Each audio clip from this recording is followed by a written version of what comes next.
Did you know that banks offer 4 different kinds of deposit accounts?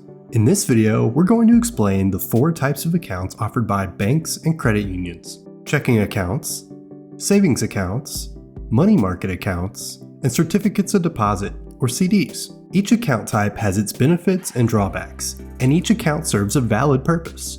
Let's start with checking accounts. Checking accounts are used to hold the money for your daily needs. It's important to note that checking accounts aren't all alike in terms of features or benefits they offer.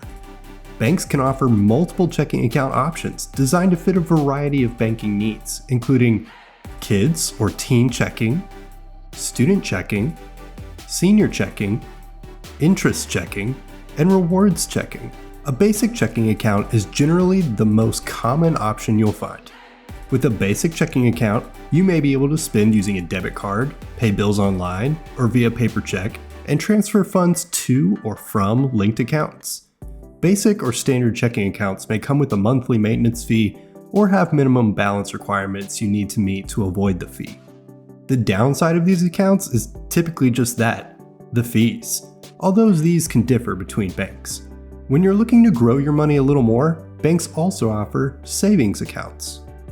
A savings account is a deposit account that can be used to hold your money that you don't plan to spend right away. Most saving accounts pay interest on the deposits, though the interest rate can vary significantly from bank to bank. Like checking accounts, savings accounts may have minimum balance requirements and monthly maintenance fees, but they typically don't come with a debit card or ATM card, and you usually can't write checks for them.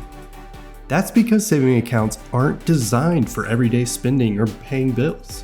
Historically, federal regulations have kept withdrawals from saving accounts limited to 6 per month. Although this was suspended indefinitely during the COVID-19 pandemic to help those struggling financially, banks can still impose a fee for exceeding 6 withdrawals per month. Many people use savings accounts to meet a specific goal, whether that's creating an emergency fund, saving for the down payment on a house, or preparing for a vacation. The key to savings accounts is finding the bank that's offering the best interest rate. Next is money market accounts. They combine features of savings accounts and checking accounts into a single deposit account. A money market account typically allows you to earn interest on balances, and it can also offer check writing and debit card access for spending or bill payments. Like savings accounts, money market accounts are subject to Regulation D, which means under normal circumstances you'll be limited to 6 withdrawals per month. And again, banks can charge an excess withdrawal fee for going above those 6 withdrawals, even if the rule is indefinitely suspended.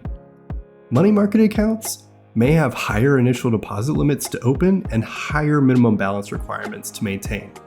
A money market account, for example, may require $1,000 or more to open. You might open a money market account if you want to earn interest on money you don't plan to spend yet, while making it convenient to eventually do so with a debit card or check. Also, keep the minimum deposit and minimum balance requirements in mind.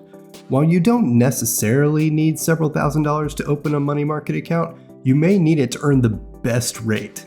And lastly, certificates of deposits, or CDs. These are time deposit accounts. When you open a traditional CD account, it's with the understanding that you'll leave your savings in place for a set period of time. This is called the maturity term, and during this time, you'll earn interest on your balance.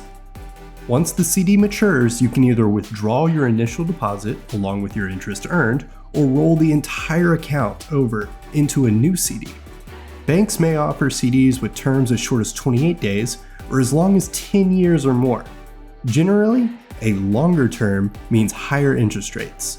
As far as savings options go, CDs can be good for money you don't think you'll need right away, but they may be a poor choice for emergency funds. With most CDs, you earn the same interest rate for the entire CD term. One thing to know about CDs is that withdrawing money early can trigger an early withdrawal penalty. Depending on the CD term and the bank's policy, this fee can be a percentage of all interest earned, or a flat fee, whether you have one bank account or 101. What matters is that you choose the accounts that fit your personal lifestyle. If you found this helpful, please consider supporting me by subscribing to the channel and leaving a like. If you have a question, feel free to comment below, and I or a member of the community can help. Be sure to check out my other videos on topics that you may be too afraid to ask.